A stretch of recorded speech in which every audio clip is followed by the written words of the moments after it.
মুসলমানদের এতিমখানা, মুসলমানদের সরাইখানা, মুসলমানদের মুসাফিরখানা, এই সবকে তারা বুলডোজার দিয়ে দিনের আলোতে প্রকাশ্যে ভেঙে চূর্ণ বিচূর্ণ করে দিচ্ছে।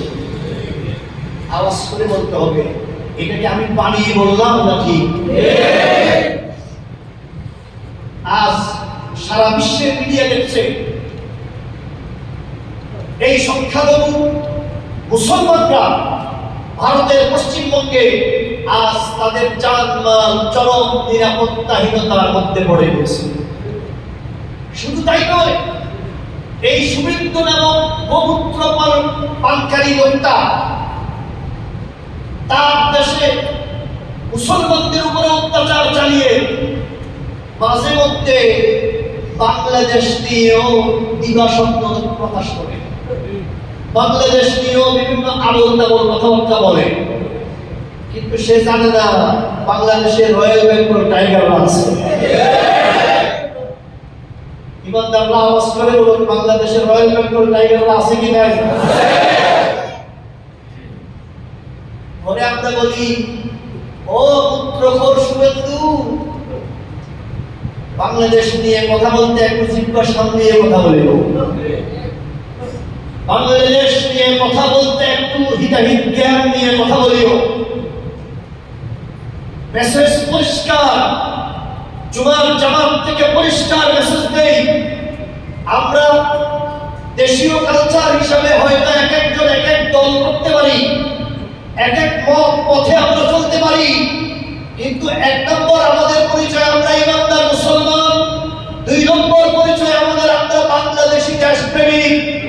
আমাদের এই ইমান থাকতে, আমাদের কলিজার মধ্যে দেশপ্রেম থাকতে, বাংলাদেশ নিয়ে যদি কোনো গোমূত্রখোর এদিকে চোখ রাঙিয়ে তাকায় তো আমরা তার চোখ উপড়ে ফেলব। এদেশের মুসলমানরা এদেশের প্রতি ইঞ্চি মাটির পাহারাদার। কথা বলেন ঠিক কিনা? আমাদেরকে তাহলে কি করতে হবে? আমাদেরকে এক নম্বরে আমাদের নাগরিক ঐক্য সুসংহত করতে হবে। ক্ষমতার পালা বদলে দেশের নাগরিকরা প্রয়োজন মনে করলে একজনকে ক্ষমতা দিবে, এটা ক্ষমতার পরিবর্তন সময়ে সময়ে 5 বছর পর সময়ে সময়ে হবে।